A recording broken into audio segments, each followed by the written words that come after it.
I had a call with a client that came through the transfer station, who's she's a realtor, so she's got a little more knowledge on purchasing properties than the average new beginner fix and flipper. So she likes the program. She was kind of in disbelief when I went over how it actually works and how we're able to get, to use the 0% funding to purchase real estate. But her question was, how when I put a bid on a property, and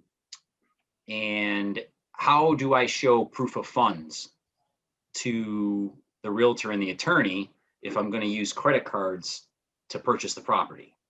So that kind of went beyond, my knowledge base. So I figured it'd be a good question to kind of ask you all. Yeah, I can take that one. It is a great question and a great conversation. So maybe you can the rest of you can kind of perk up if you're not in tune with this. That's an indication that she's not familiar with the right way to finance investment properties, right? So in other words, sourcing of funds is very normal and common, either with primary mortgages, which most realtors, aren't. Most realtors. I mean, I was obviously a mortgage originator for several years before starting LenCred, and so worked with all kinds of realtors, and so most of them aren't familiar with intimately with investment property deals, and certainly not the finance side of it because that's not their training.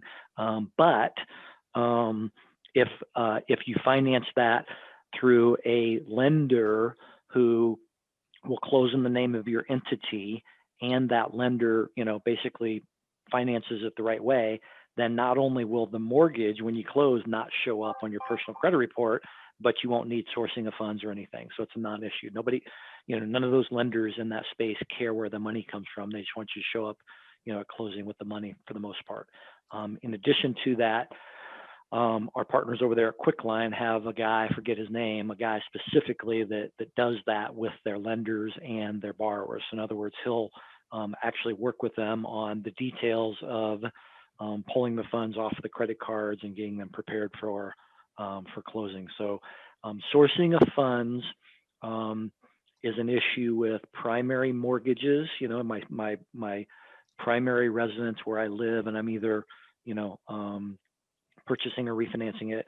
And it's often an issue when you're going to a bank and they're doing a kind of a traditional, mortgage, but they're underwriting it for an investment property. Not only is that associated with sourcing of funds, but it's also normally associated with needing full documentation and so on and so forth. So in the environment she's talking about, where the lender does care about sourcing of funds, that normally means that it's a full doc deal, and it normally means that when they close, that mortgage is going to show up on their personal credit report because they're underwriting it as a consumer personal loan. So they're doing all the normal debt to income ratio calculations and all the normal, cash flow calculations and looking at the tax returns and so on and so forth. So my language would be, that's a great question, Mrs. Smith. Let me tell you why. When you do this the right way, you can not only make the sourcing of funds a non-issue, but we can also get you this low-cost financing without needing any financials. And when you close on your transaction, the mortgage will only be reporting to your business credit, and it won't show up on your personal credit, which would harm your debt to income ratios, things that I'm sure you're familiar with in your line of work.